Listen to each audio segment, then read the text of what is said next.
Fala, gente, boa noite, tudo bem? Estamos só fazendo os últimos testes e os últimos ajustes, porque a gente vai usar uma lousa aqui digital para mostrar para vocês os resultados. Então, estava até fazendo uns testes aqui, rabiscando, ó, para vocês verem uma hemocultura, uma urocultura e tudo mais. Então, a gente está só finalizando esse teste aqui, coisa de 1 minuto. A vinhetinha vai tocar para vocês e a gente já vai iniciar basicamente a nossa aula aqui. Tá? Sejam muito bem-vindos. 1 minutinho e a gente já inicia. Apenas para lembrar vocês que quando a gente voltar, a gente já vai iniciar basicamente com a aula. Então eu queria já aproveitar para dar alguns recados agora no início. Agora nesse pequeno momentinho nosso aqui, tá?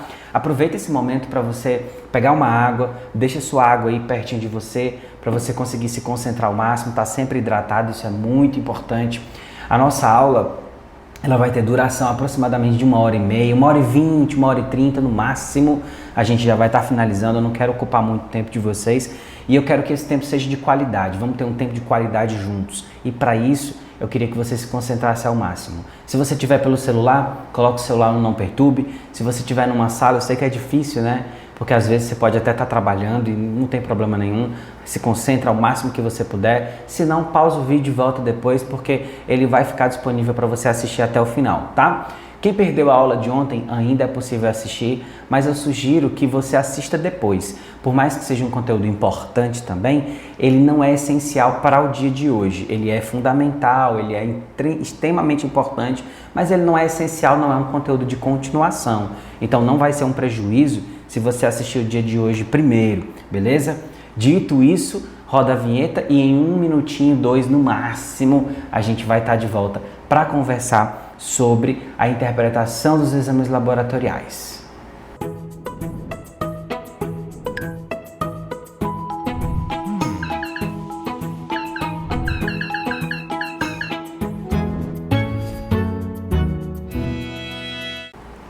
Pronto, gente, voltamos. Boa noite para quem chegou agora, para quem eu não dei boa noite antes, que teve muita gente que chegou depois do primeiro recadinho que eu dei. Sejam muito bem-vindos ao nosso segundo dia de treinamento sobre interpretação dos exames laboratoriais. A gente vai começar a nossa aula exatamente agora. A gente vai começar já interpretando muita coisa e eu queria muito agradecer vocês pelos feedbacks de ontem. Vocês trouxeram muitas coisas legais, inclusive dúvidas.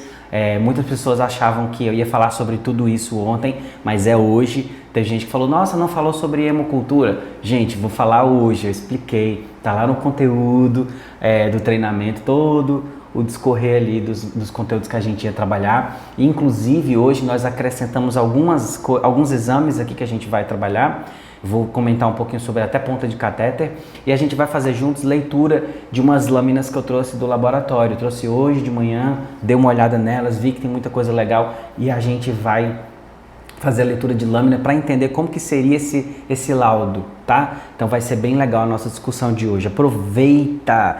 Eu dei um recado agora há pouco, mais cedo, mas eu queria continuar com esse recado porque ele é importante. Eu queria que você se concentrasse ao máximo para a nossa aula de hoje. Se você não tem água, beba água, pegue uma água, se hidrate, é muito importante para o cérebro funcionar melhor, você sabe disso, você é profissional da saúde, você sabe quanto que a água é importante. Eu queria muito que você se concentrasse e evitasse distrações, coloque seu celular no não perturbe, esse é um momento crucial que não vai se repetir, essa aula não vai ficar disponível, a não ser que você tenha solicitado o certificado. E aproveito para te encorajar a solicitar, eu vou te dizer por que solicitar o certificado é importante. Quando você solicita o certificado desse tipo de treinamento, você além de ter um certificado que é acreditado, que é reconhecido, você ainda tem uma comprovação de título. O certificado desse treinamento é de 20 horas, porque além das aulas que você assistiu de ontem e de hoje, você ainda vai ter uma apostila sobre interpretação dos exames laboratoriais e essa apostila complementa essa carga horária. Então, é muito importante que você fique aqui com a gente durante todo o período do nosso curso. É muito importante que você complemente aí a sua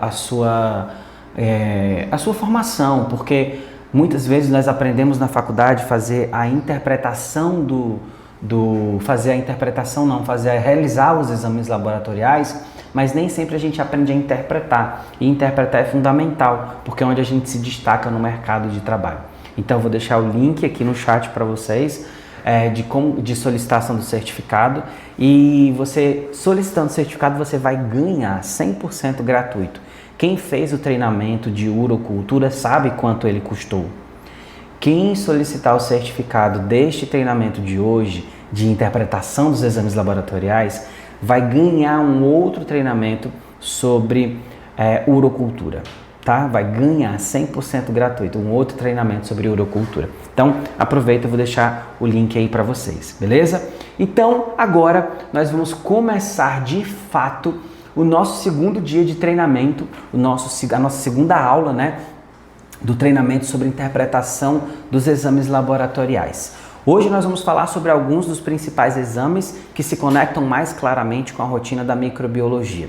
Óbvio, a gente vai interpretar urocultura, a gente vai interpretar exame de sedimento urinário, uma hemocultura, que vai ser o primeiro que a gente vai trabalhar, já está marcado aqui para a gente trabalhar. A gente vai interpretar juntos também algumas lâminas onde eu vou mostrar para vocês um padrão de um hemograma num contexto infeccioso e que tipo de micro-organismo possivelmente é esse. A gente não classifica pela morfologia, na maioria das vezes apenas. Claro que precisa de cultura, mas a gente tem indícios importantes. Eu vou te mostrar como que isso seria colocado num laudo. Então, eu preciso que você fique até o final para você entender como que isso funciona na prática. A gente vai ter leitura de lâmina hoje também.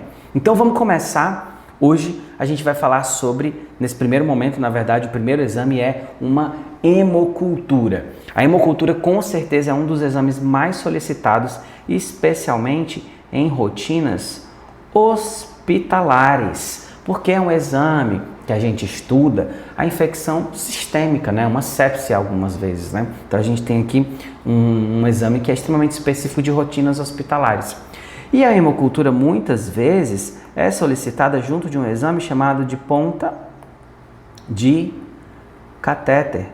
Quem conhece, né? Ponta de catéter muitas vezes é solicitado junto, porque a ponta de catéter é, na maioria das vezes, a porta de entrada para as infecções aí entre os principais micro-organismos, tá? Então, uma hemocultura ela é feita de várias formas, nós não vamos entrar em detalhes de processamento da amostra.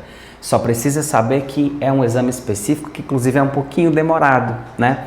Mas a gente vai falar sobre o resultado para a gente interpretar. Se nós formos olhar aqui de forma muito breve, esse resultado é taxativo. Nós temos o nome da bactéria, essa hemocultura foi positiva para Klebsiella pneumoniae, então nós temos aqui o resultado é Klebsiella pneumoniae. Mas o que dá para a gente entender mais aqui? Só para recapitular, tá, pessoal? Klebsiella pneumoniae é um bacilo gram-negativo fermentador, né? Ou seja, a gente está falando de um BGN, um bacilo gram-negativo fermentador, e ela é obviamente, né, por essas características, uma enterobactéria, tá? Então ela é uma enterobactéria. Logo a gente está falando de um micro-organismo que é oxidase negativa, né? Então a gente não está falando aqui de uma bactéria que faz parte do grupo dos não fermentadores, como Pseudomonas, por exemplo, né? Burkholderia, talvez. A gente está falando de uma bactéria extremamente comum em rotinas hospitalares quando a gente pensa em hemocultura, por exemplo. E uma nota que esse profissional colocou aqui foi que é uma cepa produtora de beta-lactamase, ou seja, os beta-lactâmicos sofrem na mão delas, tá? Então, por exemplo, o meropenem aqui, ó, né, coitado, ele pode ter dificuldades, tá? Como que esse laudo pode ser interpretado de uma forma clara e objetiva, tá? O resultado obviamente é positivo, não tem o que fazer aqui, tá bom? Só que é importante a gente entender uma coisa. Quando a gente vem para o antibiograma, tem alguns dados que eles não estão aqui, tá? Então, logo, a gente precisa entender como que o laudo, como os resultados de antibiograma são liberados. Se você não conhece, o antibiograma é um exame que testa a sensibilidade aos antibióticos, né? Aos antimicrobianos. E esse resultado ele é colocado para a gente de 3 formas apenas. Ou o antibiótico escolhido é sensível, ou seja, ele é utilizável para o tratamento, né? A bactéria morre na presença dele, ou ele é sensível, aumentada a exposição, ou ele é resistente. Vamos entender melhor. As siglas são S para sensível, I para sensível aumentada exposição e R para resistente. Antigamente, esse I significava intermediário. Quem não conhece, agora vai ficar conhecendo e sabendo disso, né? I significa intermediário no passado. Hoje ele significa sensível, porém precisa-se aumentar a exposição para que esse antibiótico faça de fato efeito, beleza? É esse o significado do I hoje em dia, tá? Então aqui na frente deveria ter quais eram os antibióticos sensíveis, resistentes e sensível aumentada a exposição. Para que uma bactéria seja produtora de beta-lactamases, tem que ter sido feito um teste, né? O teste de pesquisa dos beta-lactâmicos. Então, esse teste foi feito e isso foi confirmado. Então, eu vou deixar algumas perguntas importantes aqui que cabem no processo de interpretação. Por exemplo, então quer dizer que eu tenho que testar a resistência aos beta-lactâmicos sempre? Não, não tem. Existem antibióticos que dão indícios, por exemplo, as cefalosporinas, que quando o halo de inibição dela é um pouco menor, abaixo, a gente consegue suspeitar de uma bactéria que é produtora de beta-lactamase. E aí você faz os testes. Tem vários tipos de testes no Microclass. A gente tem cursos, né, falando sobre ele. A gente tem um curso sobre antibiograma e BRCAS. Então, quem é aluno do Microclass já vai saber que tem esse curso. Inclusive, eu incentivo a fazer. Quem não é, incentiva a se inscrever no Microclass para aprender sobre isso. Por quê? Porque a gente tem uma pergunta muito importante aqui, ó. Vou fazer ela para vocês e vocês podem me responder nos comentários.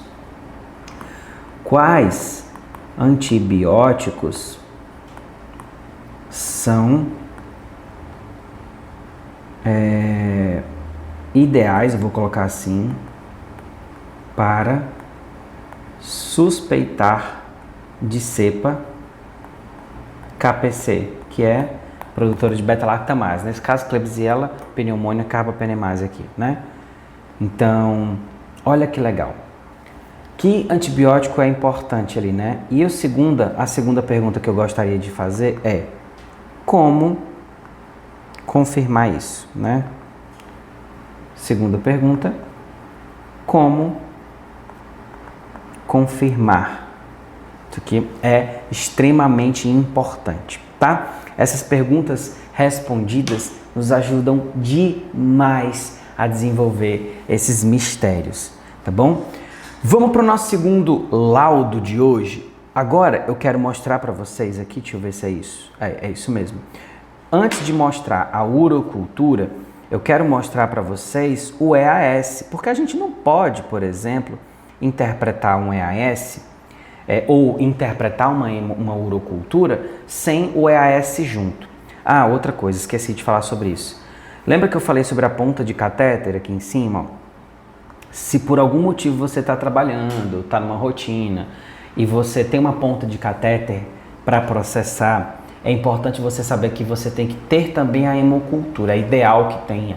Até porque pode ser que você tenha aqui um exemplo de obviamente é uma suspeita, né, de que aquela infecção sistêmica teve como porta de entrada o catéter, e a investigação disso é importante, mas a interpretação da ponta de catéter não pode ser isolada da hemocultura, tá? Então, você tem uma ponta de catéter? Tem, beleza. Então, a pergunta é, cadê a hemo?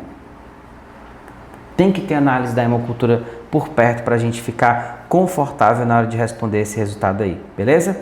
E antes de falar sobre a urocultura propriamente dita, vamos falar um pouquinho sobre o EAS, que com certeza é o exame que você mais tem interesse em saber aqui, tá? Vamos falar sobre o EAS aqui em primeiro momento. Bem, esse é um laudo clássico aqui de um EAS, e aqui a gente tem várias informações legais para você entender aqui. Eu vou falar sobre cada um desses parâmetros, não se preocupe. E é óbvio que você pode ter laudo diferente aí, tá? Você pode ter visto um laudo diferente, também não tem problema. O laudo de um EAS, para quem não sabe, EAS é o exame de sedimento urinário, ou urina tipo 1, tá? Tem variações do nome desse exame por aí. Mas o que é importante você saber é que ele é dividido em algumas fases. A gente tem um exame físico, né? ou seja, você está vendo ali a cor da urina, né? Você está vendo alguns aspectos ali, a turvação, por exemplo, e tem o exame químico, né? Por isso que chama exame físico-químico da urina, né? E você tem o exame da sedimentoscopia, ou seja, a microscopia do sedimento urinário. Como que isso é feito? Olha, a gente está falando sobre a interpretação do exame, mas é teoricamente simples. Você vai pegar uma urina em condições ideais de coleta, vai fazer o procedimento de microscopia dela, vai fazer a leitura, tá? Isso é a sedimentoscopia, a análise do sedimento urinário. E você vai achar alguns padrões microscópicos morfológicos aqui, tá? Tem alguns parâmetros aqui, eu trouxe logo um primeiro laudo para você ver aqui algumas coisas importantes. Ó, a gente tem aqui aspectos, né, o analito, o que foi analisado? Analito é o que foi analisado, né? Ó, a gente tem a cor é muito importante, porque ela pode indicar para a gente aqui várias coisas, vou já comentar com mais calma. O aspecto, depósito, a densidade, o pH, presença de proteínas, a presença de glicose, a própria hemoglobina, leucócito, né? As cetonas, os pigmentos biliares, o nitrito, a urobilinogênio, tem muita coisa química aqui, ó, que a gente consegue observar. O sedimento urinário, a gente tem a presença de leucócito, a gente tem a presença de hemácias, a gente tem as células epiteliais, os filamentos de muco, né? A flora bacteriana, que esse termo é inadequado, o certo seria a microbiota habitual, né? E aqui a presença ou não de cristais, de cilindros, de qualquer outra, e até mesmo um campo para observações para você apontar outras coisas que foram ali possivelmente visualizadas. E que tipo de coisas são essas? Algum parasita, até verme, viu? É possível você ver na urina, não se assuste com o que eu vou falar, mas é possível ver verme sim na urina. Então a gente tem várias coisas que você pode ter um campo aí de observação para trabalhar, tá bom? Vamos lá. Esses dados, eles são colocados em alguns momentos aqui, ó. Vou até diminuir aqui a quantidade de rabisco que eu fiz para não atrapalhar vocês de visualizar. Esses dados, eles são colocados de várias formas. Uns colocam positivo, negativo, outros colocam em número, e é importante você observar como que isso é gerado. A cor da urina, gente, ela não tem muito mistério aqui. Ela vai variar de acordo com a alimentação, em geral, tá? Por exemplo, come beterraba para tu ver a cor da urina que fica. Come uma ameixa, na ameixa não, né?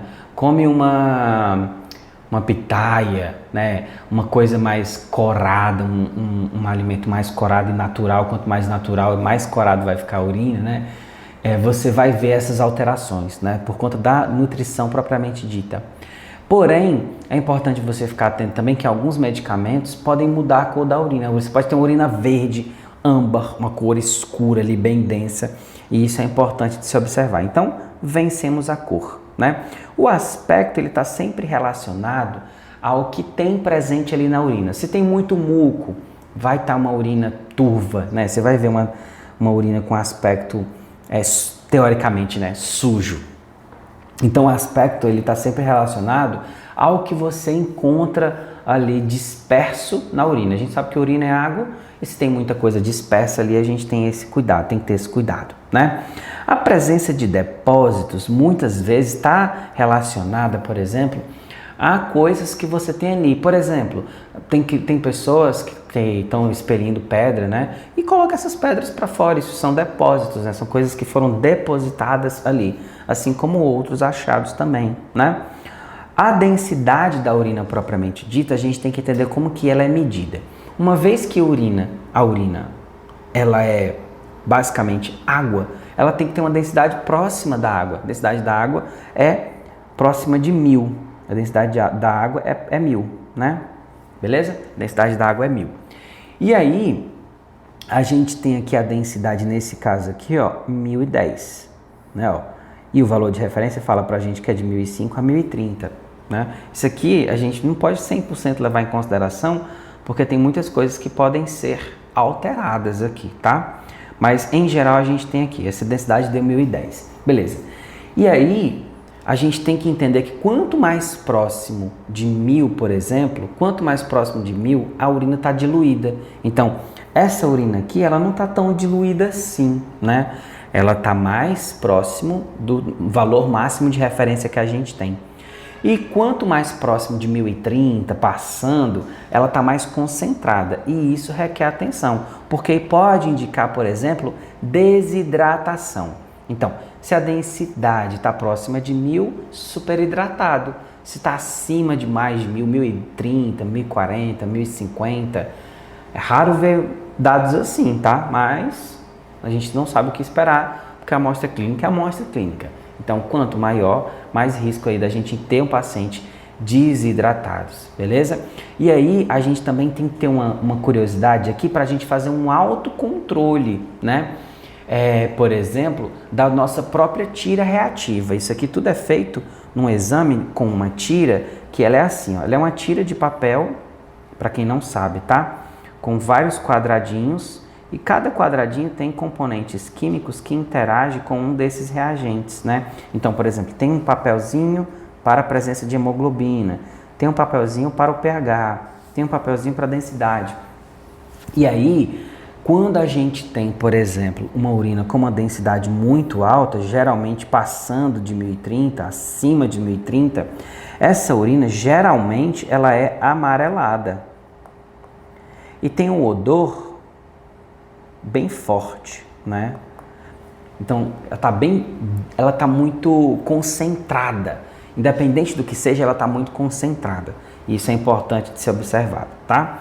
Agora, se você vê uma urina muito, né, com a densidade muito alta e a cor da urina está clarinha, né, está quase que translúcido, não tem depósito, você não vê nada disso, aí você fala, vixe, será que essa densidade está certa, né? Porque, olha, tenho dúvidas, porque não é normal isso não, tá? E aí automaticamente você vai fazendo um autocontrole aí de qualidade dessas coisas, beleza? Vamos seguir então. Quero falar para vocês agora sobre o famoso pH, né? O famoso pH. A gente falou sobre a densidade, agora vamos para o pH da urina. pH da urina, aqui esse valor de referência fala de 5 a 8, né? E aqui deu 6,5 esse pH. Ou seja, quero mostrar para vocês uma coisa aqui bem legal. Aqui, ó. Se o pH da urina deu entre 6 e 8, ele está um pouco mais neutro, né? Quanto mais para cá, mais ácido. Quanto mais para cá, alcalino, tá? Então a gente tem que ficar atento a isso aqui, beleza? Tem que ficar atento. Gente, deixa eu só mudar a posição do ar-condicionado aqui, que ele tá pegando bem no meu olho e tá incomodando um pouquinho. Peraí, só um pouquinho, gente. Vou passar aqui na frente da câmera hoje. Pronto. Vou só mudar a posição dele porque ele tá muito no meu rosto. Vamos lá. Olha só. Então a gente tem essa característica aqui que é observável já nesse primeiro momento, tá bom? Então, a gente tem aqui um pH que deve ser avaliado com cuidado, porque nós temos coisas que podem aparecer e, mais uma vez, o controle de qualidade está trabalhando ao nosso favor. Por exemplo, quanto mais para cá, mais o risco de termos alguns tipos de cristais. Quanto mais para cá, ou seja, alcalino, mais o risco de ter outros cristais, tá? Então, olha que legal a gente saber da presença do pH, indicando, na verdade, os cristais aparecendo, indicando e nos ajudando a entender o pH da urina. Isso é um controle de qualidade. Se você tem um pH ácido, você tem cristais que geralmente aparecem em urinas ácidas. Se você tem uma urina um pouco mais alcalina, né, você vai encontrar outros tipos de cristais. Eles não se encontram assim em ambientes, né, de pH tão diferente. E isso é importante da gente observar aqui também. Assim como a presença de algumas estruturas, como cilindros, né? Seja ele cilindro proteico, cilindro hemático, né? Mas eu vou falar sobre isso já já. Vamos voltar para cá com calma, tá? Quando a gente fala do pH, o pH da urina pode variar de 5,5 a 7. Então a gente tem essa variação aqui e tudo isso depende de vários fatores. Geralmente no início da manhã o pH é um, durante o dia é outro, no final do dia pode variar um pouquinho, porque a gente vai se alimentando, o corpo vai se ajustando a isso. Então a gente tem essas características aqui, tá? A gente precisa ficar muito atento, porque, por exemplo, se você tem um pH muito abaixo de 5, isso pode indicar muito acidose no sangue. Isso pode indicar muito doença nos túbulos renais. E aí a gente pode ter, inclusive, alguns cilindros aparecendo, colaborando com esses resultados aqui, tá? Tô dando aqui exemplos aleatórios. As proteínas, que é o nosso próximo item aqui que eu quero falar para vocês, elas têm um papel fundamental, porque teoricamente as proteínas circulam no sangue, ela é grande demais, então ela não consegue passar muito fácil ali pelos glomérulos, né? Se passa demais, a gente pode ter dúvidas e tomar cuidado, né, com isso. Então, se tem proteína, precisa se entender. Será que a dieta desse paciente é muito restritiva? Será que exagerou no churrasco ontem, né? A gente tem que tomar cuidado. Só que a gente sabe que pode existir quantidades pequenas de proteína na urina. Só que elas são tão pouquinhas que elas não costumam, essas fitas não costumam detectar, tá? Então, se o rim está saudável, a gente não tem a presença de proteínas aqui. Pelo menos não em excesso, né? Em geral não tem. Porque as proteínas que tem na urina são tão pouquinhas que elas nem são detectadas ali, tá? Então tem que tomar cuidado com isso, beleza? Só para recapitular uma coisa, tem laudos que são informados em cruzes, tá? Eu lembrei disso agora. Por exemplo, 4 cruzes é muito, 1 cruz é pouco, ok? Então aqui a gente tem essa observação. Eu estou colocando isso porque é comum as pessoas verem laudos sendo expressos em cruzes. Pausa para beber água.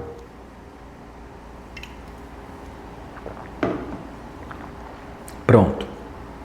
A presença de outras estruturas, como a hemoglobina, tem um valor importante, a gente precisa ficar atento, sabe por quê? Porque é possível ter hemácia na urina? É possível ter leucócito? Mas não em excesso. Então existe uma quantidade específica aí e excesso disso pode indicar infecções, por exemplo, tá?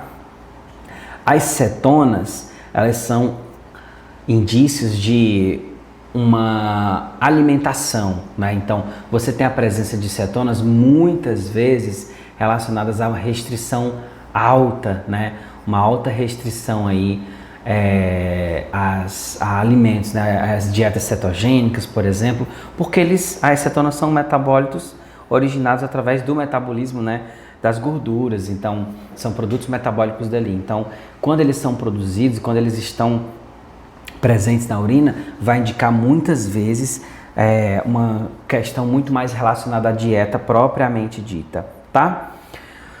Os pigmentos biliares, né? A gente tem aqui uma questão hepática envolvida. A presença de nitrito, né? É importante você saber que na nossa urina a gente tem a presença de nitrato. Nitrato por quê? Porque a gente come muito alimento industrializado. E se a gente come muito alimento industrializado, a gente tem os nitratos presentes. Por exemplo, salsicha, calabresa, presunto, tudo que é enlatado, embutido, tem muito nitrato aí como conservante às vezes, né? E a gente absorve esses nitratos e eles são liberados na urina. Se na urina tem bactéria que é capaz de reduzir os nitratos a nitritos, pode indicar uma infecção bacteriana. Então, por exemplo, se você tem nitrito positivo, a gente suspeita de infecção bacteriana. Se você tem nitrito negativo, você tem que ficar atento, porque tem bactéria que tem uma bactéria específica que é nitrito positivo, tá? Então a gente tem que tomar cuidado. As bactérias que conseguem reduzir nitrato a nitrito são os bacilos gram-negativos. Mas você pode ter uma infecção por um Staphylococcus, que é um coco gram-positivo. Eu acho que falei bobagem, vou recapitular. Presta atenção. Se você tem bacilos gram-negativos na urina, eles são capazes de reduzir nitrato a nitrito. Porém, você pode ter infecção por cocos, como Staphylococcus, né? Cocos gram-positivos, como Staphylococcus aureus, né? E eles não conseguem reduzir nitrato a nitrito, tá bom? Eles não fazem isso. Então, A presença de nitrito positivo é indício, indica a infecção, mas a ausência não descarta a infecção, ok? Porque pode ser uma infecção por uma bactéria que não reduz nitrato a nitrito, tá bom? Vamos seguir aqui para a sedimentoscopia. Queria mostrar para vocês alguns padrões bem legais aqui. A sedimentoscopia é a parte da análise de sedimento urinário que a gente trabalha o que a gente vê, a morfologia do que a gente vê ali, né? Então você vai ver leucócitos. Quando você tem uma infecção bacteriana, o indício, a quantidade de leucócito é grande, então você vai ver muito maior, né? Por exemplo, aqui ele fala que você pode ter 4.000 a 10.000 por ml de urina. Isso aqui vai dar mais ou menos 4, 5 por campo no máximo, 3, 4, 5 no máximo, tá? Então não pode ver muito mais que isso. Se viu, tem que ficar atento. Presença de hemácias aqui, ó, pelo menos aqui tinha 10, aqui tinha maior que 17.000. É muito leucócito, né? Meu Deus do céu, é muito leucócito. E a presença das hemácias vai indicar muita coisa, né? Por exemplo, você pode até ter por aqui esse sangramento pode ser por uma infecção, né, de vias superiores, então a gente tem que ficar atento.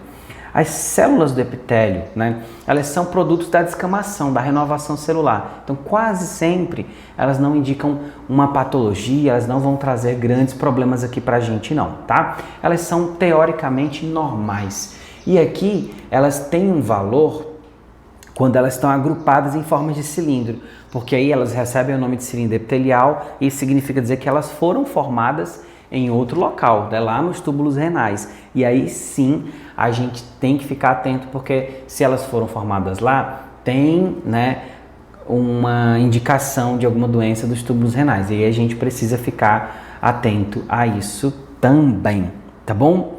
A microbiota habitual, né, ou flora bacteriana, como está nesse laudo aqui, indica que você, num determinado número, se for um número menorzinho de bactérias sem a presença de leucócito, tudo bem. Agora, se você tem um número elevado de bactérias mais leucócito positivo, aí você tem que ficar atento, tá bom? Tem que ficar atento aqui.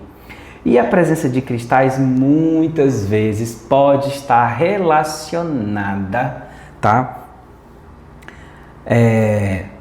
A alguma infecção bacteriana. Ou, como na maioria das vezes, não ter relação clínica nenhuma.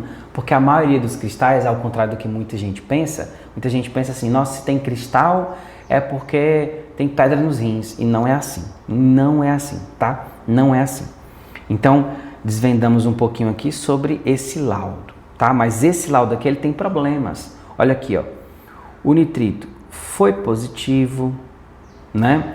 A gente tem um número elevado de leucócitos, a gente tem presença de hemácia, a gente tem aqui, ó, cristais de uratos de amônia, né? Uratos de amônia, olha que legal, amônia, opa! E aí a gente pode ficar atento, por exemplo, e o odor dessa urina? Será que não estava com odor de amônia também, né? Característico de amônia? Por quê?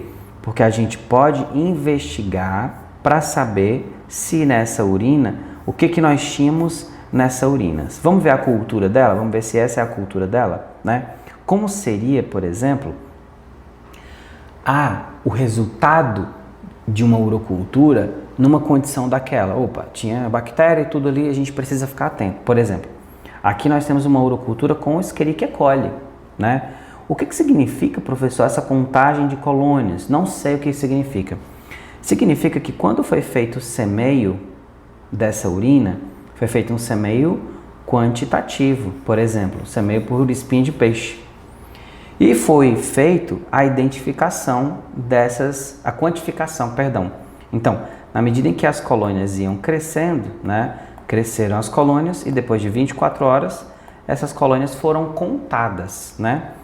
E o número de colônias é contado e colocado no laudo. Então, nesse caso aqui, o analista disse que o número de colônias foi maior que 100.000 unidades formadoras de colônia de Escherichia coli por ml de urina, tá? Isso aqui é muito legal da gente ficar atento. E aqui tem os antibióticos utilizados, né? Isso aqui não está no padrão novo do BRCast, provavelmente. Mas aqui a gente tem os antibióticos testados aqui, tá? Os que são resistentes estão daqui para baixo e os que são sensíveis estão daqui para cima, né? Olha o número de resistências, é altíssima, né? Só que aqui provavelmente a gente não vai discutir os antibióticos utilizados, tá? O foco aqui é a interpretação do laudo. Então, se nós tivermos uma cultura positiva para a urina, fica atento, veja se no seu sistema tem resultado de EAS. Veja o EAS desse paciente para ver se tem indícios de infecção bacteriana. Isso é fundamental. A gente ficar atento a isso é muito importante, tá?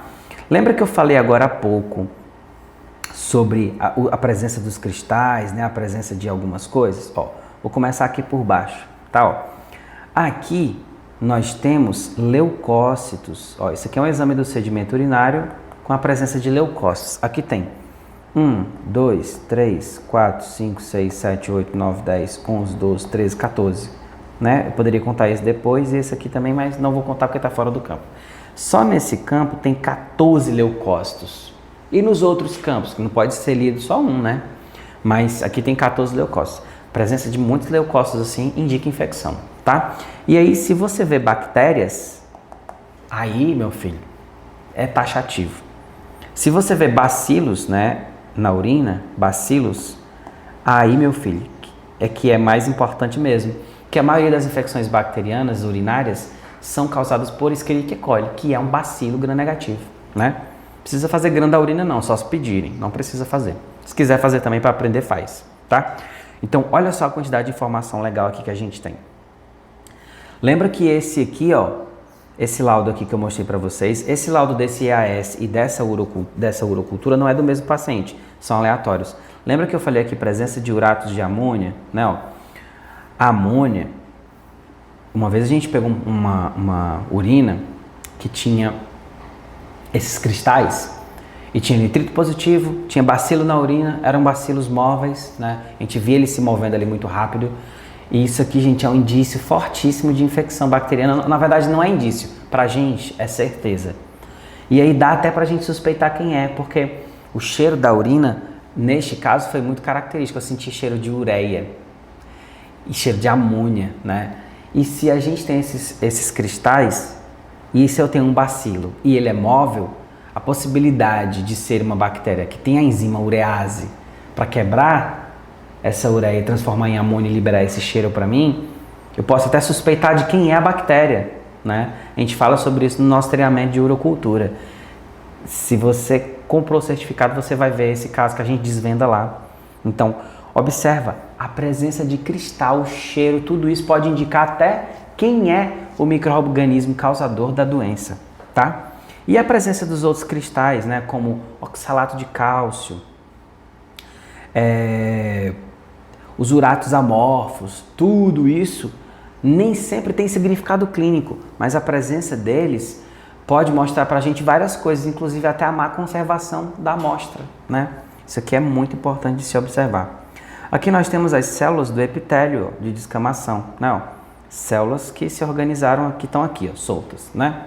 E às vezes elas podem se apresentar em forma de cilindro, e isso que é clinicamente significativo, tá? Aqui nós temos um cilindro hemático, isso aqui é importante, porque se ele está em cilindro, é porque ele se formou lá nos túbulos renais, e aí a gente tem que tomar cuidado, aí tem que indicar, porque o médico vai tomar, né, por experiência isso e tentar resolver de alguma forma, beleza? Então tá aqui. Interpretamos uma hemocultura, uma urocultura e um EAS, o exame do sedimento urinário. Vamos fazer a leitura de algumas lâminas aqui, na prática, para a gente desvendar alguns mistérios? E eu queria que vocês me dissessem se vocês estão gostando. Falem para mim se vocês estão gostando da aula, se está sendo produtivo para vocês, se está dando para aprender, se vocês conseguiram tirar dúvidas que vocês tinham.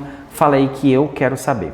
Agora, a gente vai colocar aqui algumas lâminas, eu vou ler para vocês e a gente vai conversar sobre o que eu estou vendo aqui, tá?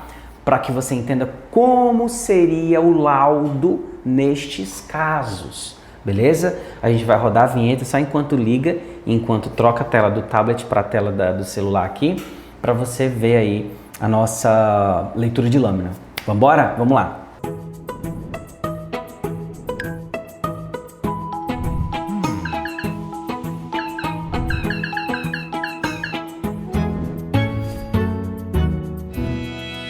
Pronto, agora a gente está com a lâmina aqui no campo e vocês vão ver agora aí a nossa laminazinha. Aqui nós temos algumas coisas muito legais, eu queria compartilhar isso com vocês para vocês entenderem como que de fato a gente poderia, por exemplo, liberar um laudo nestes casos, tá? A gente tem aqui lâminas de diferentes condições, eu vou explicar para vocês entenderem melhor.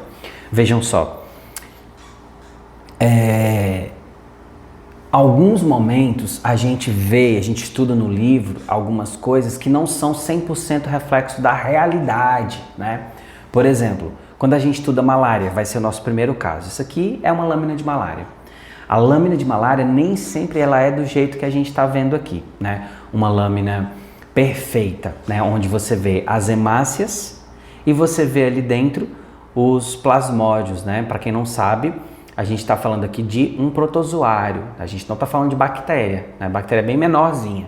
Protozoário, essa estrutura anelar, parece um anel, é um protozoário.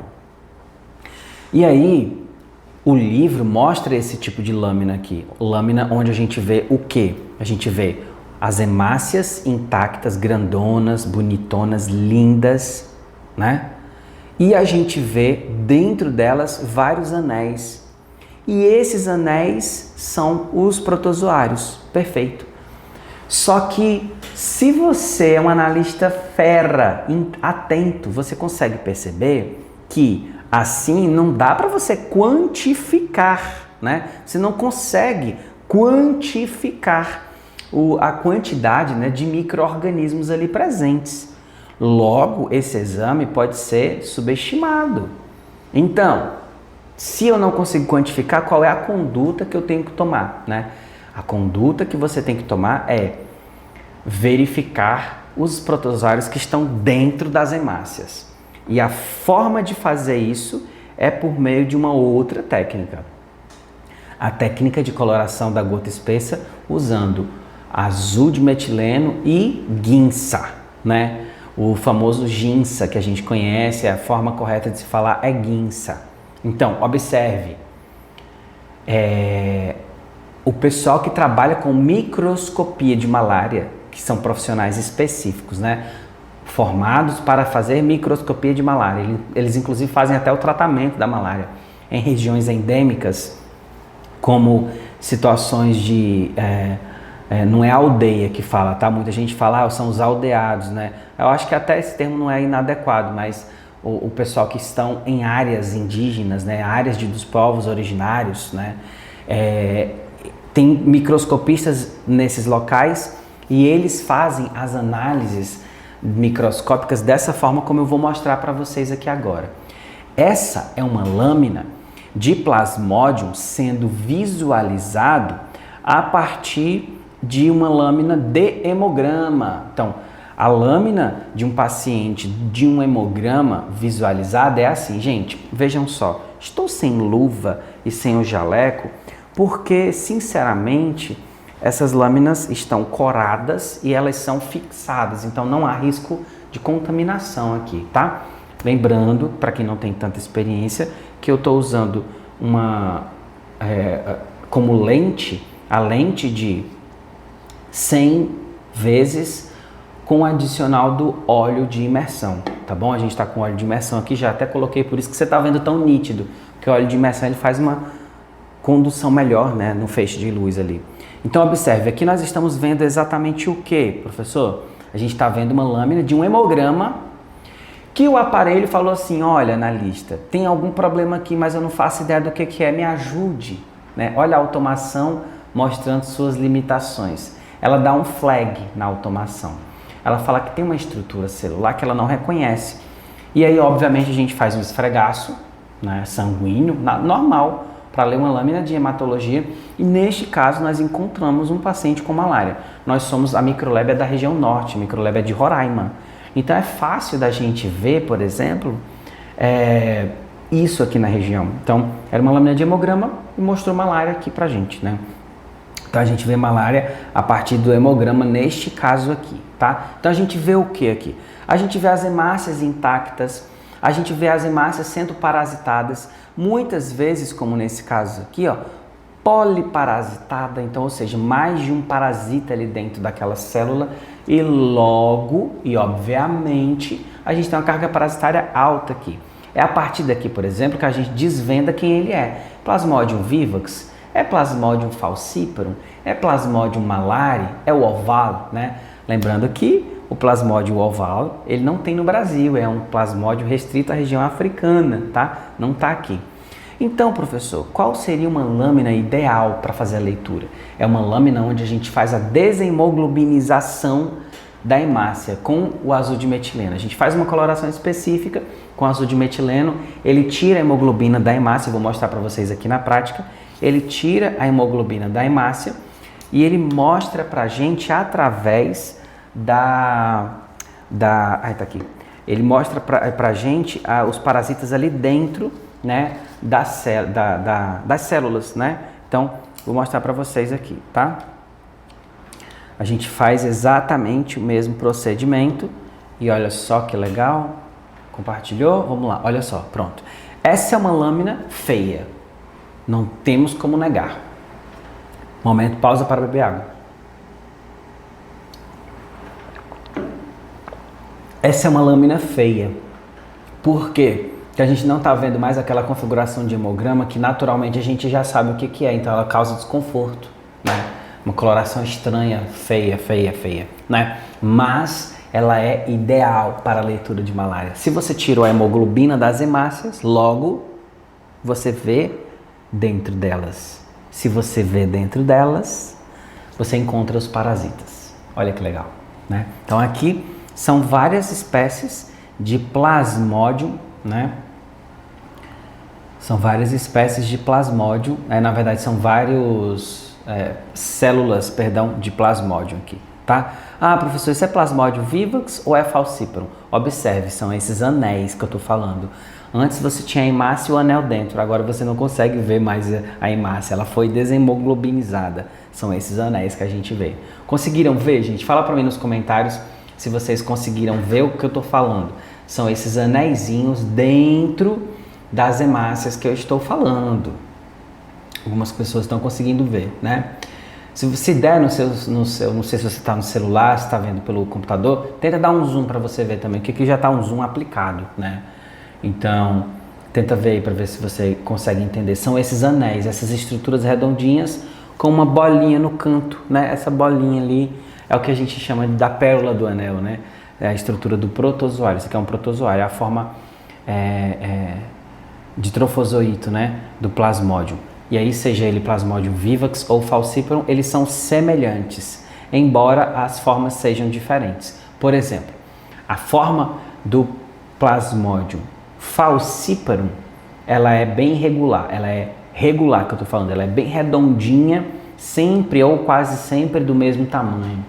Já o Plasmodium vivax ou vivax, ele já é um pouquinho mais irregular, ela é um pouquinho torta, ela é um pouquinho até maior às vezes, então ela tem essas diferenças. Além disso, a gente tem outras formas, como a forma de gametócito, né?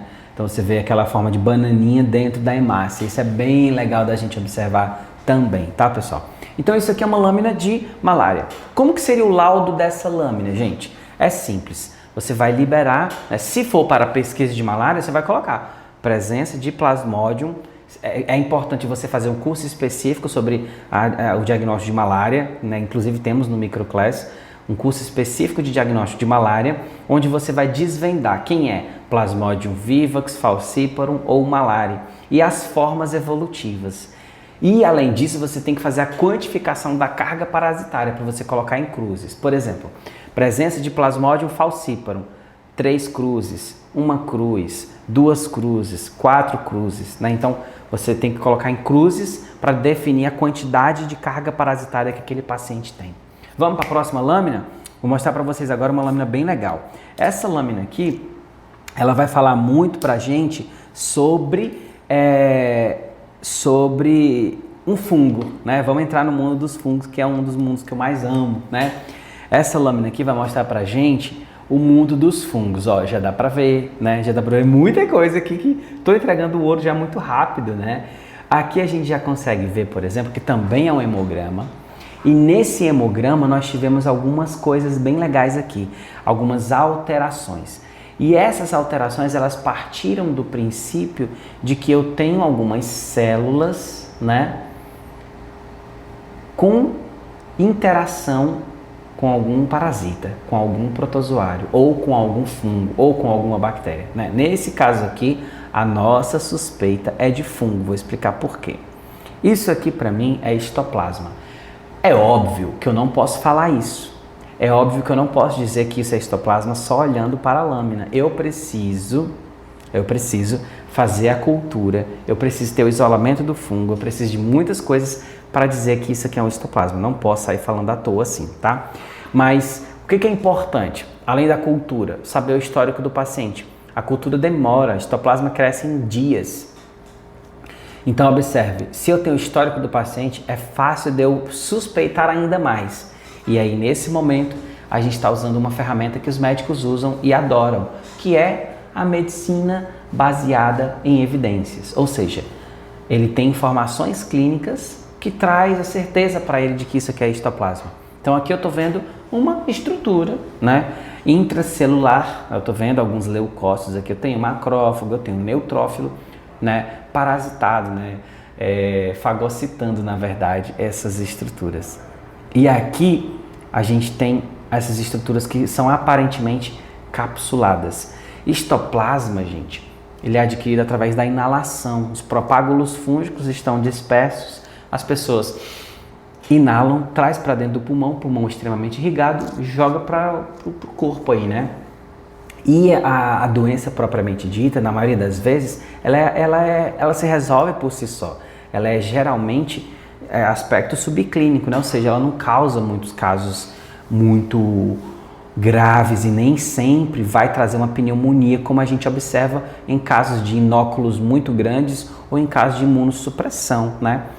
Então, a gente observa, por exemplo, como nesse caso aqui, a presença dessas células, né, de macrófagos na maioria das vezes, até neutrófilos, ou até mesmo os histoplasmas soltos, né, entre as células, né, entre as hemácias, entre as plaquetas ali, dispersa ali no meio do corre, né, como vocês estão vendo aqui agora. Então tem muita coisa que dá para a gente ter noção observando aqui. E o histoplasma, ele é essa estrutura arredondadinha, né? Essa estrutura ela é muito perfeita porque mostra pra gente algumas coisas bem legais aqui. Essa borda mais externa é o que nós chamamos de cápsula, tá? Aqui a gente tem a cápsula. Em algumas células, deixa eu ver se vocês vão conseguir ver, em algumas células você vê um claro dentro dela. Esse claro dentro dela, aqui ó, esse claro indica a presença de um vacúolo ali, né? E a gente tem o núcleo também, que é essa parte um pouco mais escura. Então a gente tem aqui um claro, um nítido histoplasma. Porém, como que seria esse laudo? Vamos deixar isso mais claro? Beleza, está dizendo que isso é histoplasma só porque você está vendo? Não, porque eu tenho mais informações do que só isso, como eu falei. A informação clínica, a medicina baseada em evidência, inclusive na epidemiologia, me disse isso. Como? Esse é um paciente que adora fazer esportes na natureza, adora explorar a caverna, ele é viciado nisso e ele não é imunossuprimido, né? Tanto é que isso aqui foi diagnosticado por acaso. Ele voltou há um tempo, né, de uma exploração dessa, aqui no Monte Roraima, e ele acabou teve algumas condições clínicas, foi no médico, fez o exame, deu um flag no hemograma, fez uma lâmina e visualizou isso aqui, né? Então a gente tem essa condição aqui. Então, para eu confirmar qual seria o passo, a cultura. Você pode fazer uma hemocultura e aí você vai ver o fungo crescer ali e a partir da cultura é que você vai ter certeza que isso é ou não histoplasma, beleza? Fazendo a identificação. Lembrando que histoplasma é um fungo dimórfico. Para quem não sabe, a micologia é uma área extremamente importante e negligenciada muitas vezes. Por isso que a gente tem tantos cursos de micologia aqui no Microclass, porque a micologia ela sofre negligenciamento não só médico quanto diagnóstico, mas até na formação, né, dos profissionais. Então a gente recebeu muitos alunos que pediam curso de micologia, por isso que a gente fez, tá? Então, por que eu estou falando isso? Porque o histoplasma capsulato é um fungo dimórfico, então ele vai crescer em forma de levedura, se você colocar ele em temperatura específica, ou ele vai crescer em forma de fungo filamentoso, se você colocar ele em outra temperatura. Então, tudo isso influencia e precisa ficar atento, tá bom? Tudo isso influencia. Então, isso aqui para mim é o histoplasma. Como que seria o laudo? Você não vai colocar que é histoplasma, você pode até sugerir, mas colocar não. Você vai colocar lá, lâmina vista e revisada, colocar as observações de alterações ali dos leucócitos que você viu, né? E colocar como nota ou como observação no laudo, né? Presença de neutrófilos, de macrófagos, de células, né? Com inclusões compatíveis com fungo, sugestivo de histoplasma. Analisar características clínicas aí, deixa o médico se virar. Então, observa, você não está determinando, é histoplasma. Você está apenas indicando que você viu uma inclusão, né, naquelas células, nos macrófagos, como estou dando exemplo aqui. Você viu inclusões, né, fúngicas ali, e inclusive você pode até colocar inclusão de estrutura compatível com fungo capsulado, aí entre parênteses, sugestivo de histoplasma SPP. Acabou, é isso. Acho que é o mais sensato a se fazer nesse primeiro momento aqui, tá bom? Vamos para a próxima lâmina. Quero mostrar uma lâmina aqui, que é uma lâmina de raspado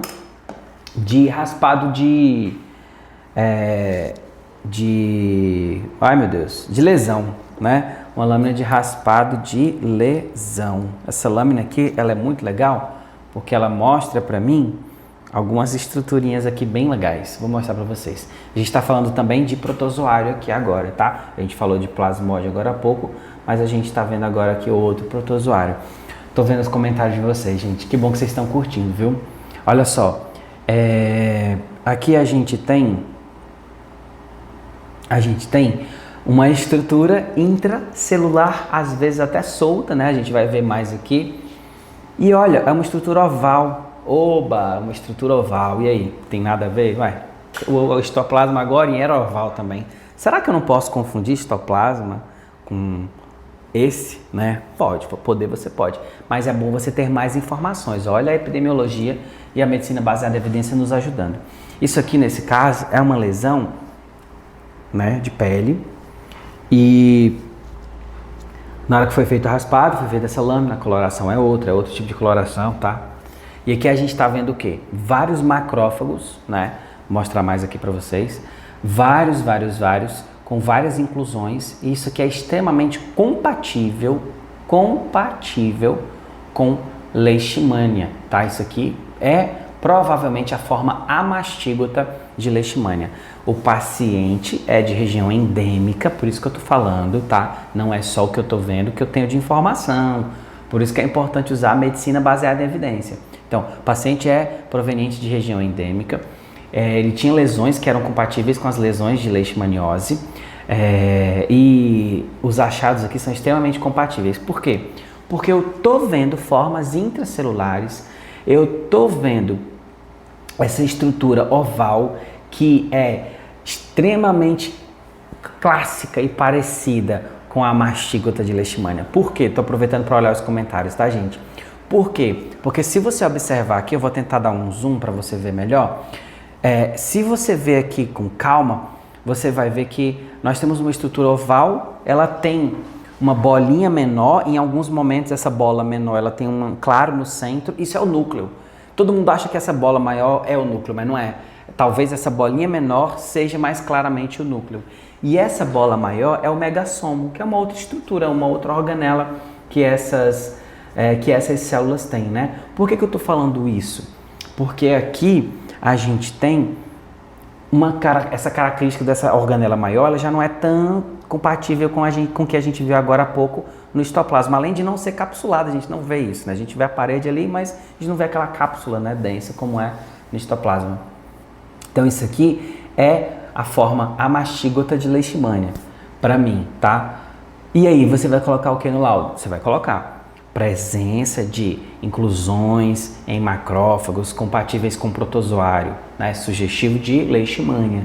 O laudo é simples, né? E é óbvio que o médico vai saber, ele só está ciente de que você não quer se comprometer confirmando, porque existem outras formas de confirmar. E o próprio médico é quem vai fazer isso. Como? Juntando as informações laboratoriais com as clínicas, dando o diagnóstico final para o paciente.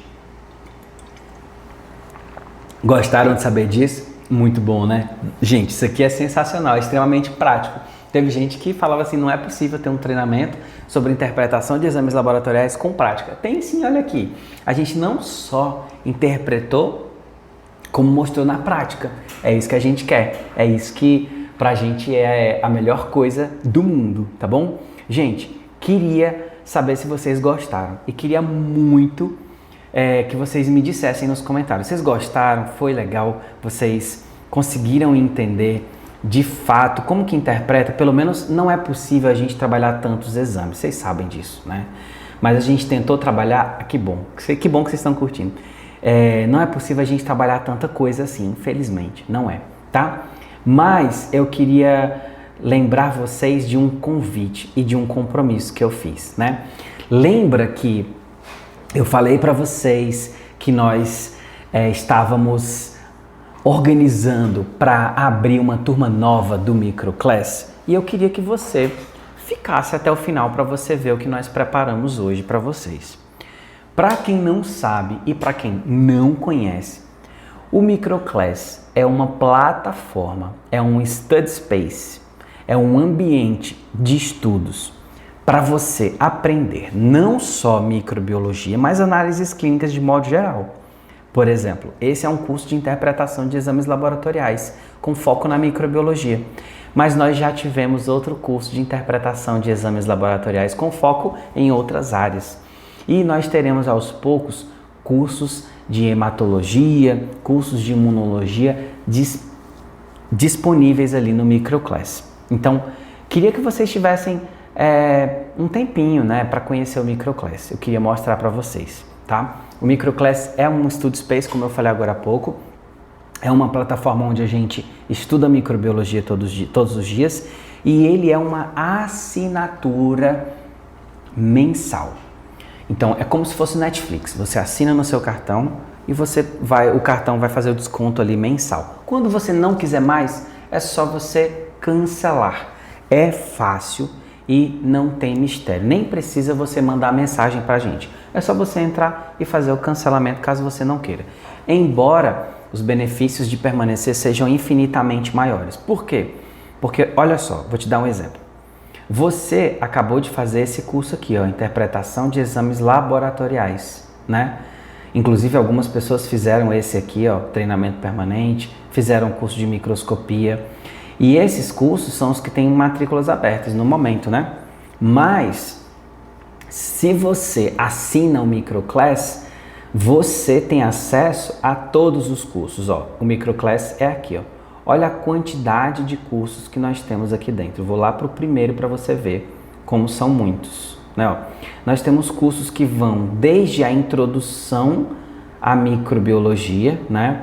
Introdução à microbiologia, técnicas, relação dos exames laboratoriais, leitura de lâminas, meios de cultura. Não sei nada sobre meio de cultura, vai aprender. Não sei interpretar a bactéria, não sei interpretar o crescimento, não sei identificar. Gente, é simples. Você escolhe, ó, antibiograma, BRCast, urocultura, micologia, lâmina de micologia, vigilância. Cara, o Microclass ele é muito completo. Eu vou dar um exemplo para vocês verem aqui na prática, tá? Ó, fica aí, não sai não, gente, para vocês verem. Ó, identificação de bacilo gram-negativo. Clicou nesse curso, você vai ter acesso às aulas dele, né? Clicou aqui na lista de reprodução, que é o módulo do curso, e você simplesmente escolhe a aula que você quer assistir, ó. Aula sobre meios de cultura, e aí você simplesmente vai dar o play e vai assistir a aula que, inclusive, pode ser prática, como essa, ó. Essa é uma aula prática sobre interpretação dos exames do crescimento microbiano em meios de cultura. Então, a gente está mostrando ali na prática, ó, como escolhe os meios de cultura, como que utiliza eles, e a gente faz também até uma aula onde a gente analisa e interpreta o crescimento microbiano. E a gente mostra tudo isso na prática aqui, ó. Por exemplo, nessa aula, a gente estava mostrando, ó, como que as colônias crescem, como que a gente suspeita de determinadas bactérias. é sensacional. E no Microclass só tem cursos? Não, gente. No Microclass tem um ambiente com treinamentos e eventos, né? Tem workbooks, que são livros onde você pode baixar livro, apostila, tudo, tá? Então, é um ambiente muito favorável para desenvolver a sua carreira como analista clínico de impacto, como a gente sempre fala, né? Usando a microbiologia como porta de entrada para o mercado de trabalho. Queria muito que vocês dessem uma chance de conhecer o Microclass, de entender como ele funciona, de aproveitar as aulas, as metodologias que nós temos, que são exclusivas da Microlab, para fazer parte do nosso time de microloucos, tá bom? Vamos fazer o seguinte, eu vou deixar na descrição da aula aqui e também no chat para vocês um cupom de desconto para quem se inscreve hoje, tá? Quem está se inscrevendo hoje no Microclass vai ter um cupomzinho de desconto aí. Então, não vou dizer qual é, eu quero que você clique e veja as informações para você conhecer o Microclass. Conheça, você vai adorar. Inclusive, a gente está se organizando para ter aulas ao vivo também. Eu sei que tem gente perguntando sobre a pós-graduação. Gente, nós também temos pós-graduação. Atualmente está aberta as inscrições para pós-graduação em microbiologia e a próxima turma já é agora no próximo mês. Então, se você quiser, você também pode se inscrever na pós-graduação em microbiologia, que a turma vai ser agora, já no próximo mês, tá bom? Então, aproveita, porque o Microclass é sensacional, de verdade, ele é sensacional, não tem absolutamente nenhuma dúvida disso. Dito isso, que bom que vocês estão gostando. Tem gente que já até assinou, né? Ó, gente, estou muito feliz porque nós conseguimos concluir mais um treinamento em microbiologia, mais um curso prático, mais um encontro que foi maravilhoso. Quero muito agradecer a vocês, quero agradecer ao Luan que esteve aqui com a gente na primeira aula, agradecer a todo mundo que participou e lembrando que hoje é o último dia, então se você quiser solicitar o certificado, ainda é possível. E se você quiser, você pode se inscrever no Microclass, que aí você nem precisa solicitar o certificado.